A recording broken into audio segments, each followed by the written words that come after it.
নমস্কার বন্ধুরা। গরমে বাগানে যে সমস্ত ফুলের কথা আমরা চিন্তা করি, সবার প্রথমেই আমাদের বেলি ফুল, জেসমিন বা বেল ফুলের কথা মনে পড়ে যায়।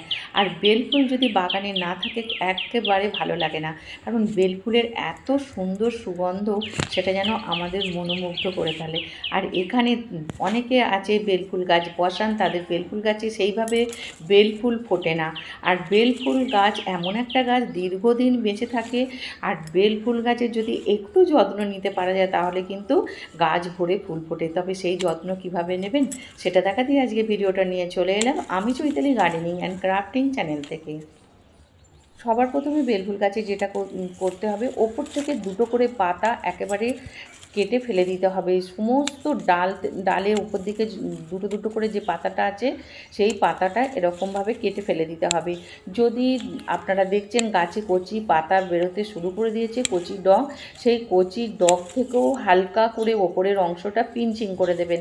তাহলে কিন্তু সেই সমস্ত অংশ থেকে প্রত্যেকটা পাতার যে নোট এরিয়া আছে সেখান থেকে কিন্তু আবার ডাল বেরোতে শুরু করবে। একটা যদি আপনি ডগ কেটেছেন সেখানে আরও দুটো ডগ বেরোতে থাকবে। তাই এইভাবে গাছটাকে কেটে দিন, তবে বেশি কাটবেন না, কারণ ফুল আসার সময় হয়ে গেছে।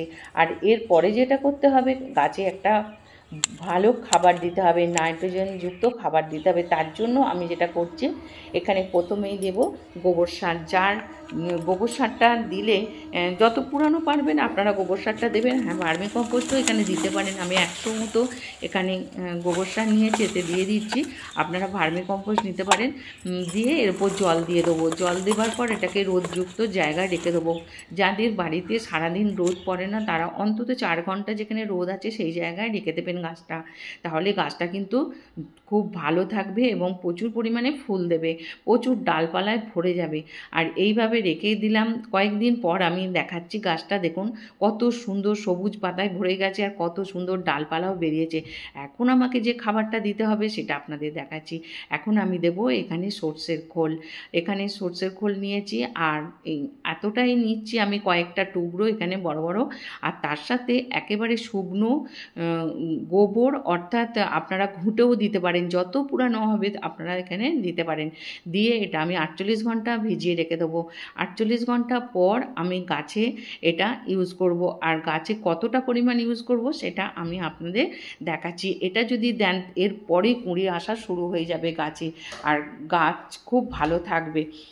এখন আমি এই লিকুইডটা থেকে মাত্র 1 গ্লাস দিলাম, 100 ml মতো এখানে দিয়ে দিলাম। গাছের চারিদিকে এটাকে দিয়ে দিচ্ছি।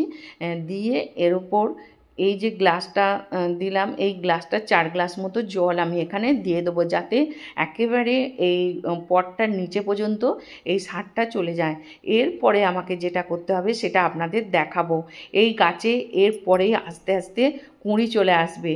কুঁড়ি আসলেই তখন দেখবেন মনটাও ভালো লাগবে। কিন্তু হ্যাঁ, শুধু কুঁড়ি আসলে গাছে খাবার কিন্তু বন্ধ করা যাবে না। এরপরে যে খাবারটা আপনারা দিতে থাকবেন সেটা আপনাদের দেখাচ্ছি। আর আমি রাত্রিবেলা দেখাচ্ছি, যেহেতু এই গাছ রাত্রিরে ফুল ফোটে আর রাত্রিরে দেখতেও সুন্দর লাগে, তাই আপনাদের দেখাচ্ছি। দেখুন আস্তে আস্তে কুঁড়ি আসতে শুরু করেছে। আর একটা ডগার মধ্যে 2-3টে করে কুঁড়ি আসছে। কুঁড়ির সাইজগুলো খুব বড় বড় হয়েছে। কিন্তু এরপর আমাদের খাবার দেওয়া বন্ধ করলে হবে না। তবে হ্যাঁ, খাবারের পরিমাণটা দেব খুব হালকা। এতদিন যে সমস্ত খাবার আমরা দিয়েছি সেই সমস্ত খাবারগুলো যাতে আরও এটা প্রক্রিয়াটা বাড়তে থাকে, সেই জন্য আমরা এখন যে খাবারটা ইউজ করব সেটা হচ্ছে হিউমিক অ্যাসিড। এই হিউমিক অ্যাসিডটা তৈরি করতে গেলে আপনাদের পুরানো যদি ঘুঁটে থাকে বা পুরানো গোবর থাকে, শুকনো গোবর, সেটাকে রাত্রির বেলা সারা রাত জলে ভিজিয়ে রাখবেন।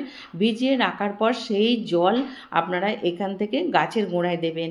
এই হিউমিক অ্যাসিডটার নাম হিউমিক অ্যাসিড, কিন্তু হিউমিক অ্যাসিড নামটা যেহেতু অ্যাসিড আছে তা বলে এতে কিন্তু কোনো অ্যাসিড নেই। এই হিউমিক অ্যাসিড গাছের শারীরিক, রাসায়নিক এবং জৈবিক ছাড়াও গাছের মাটির কন্ডিশনারের কাজ করে।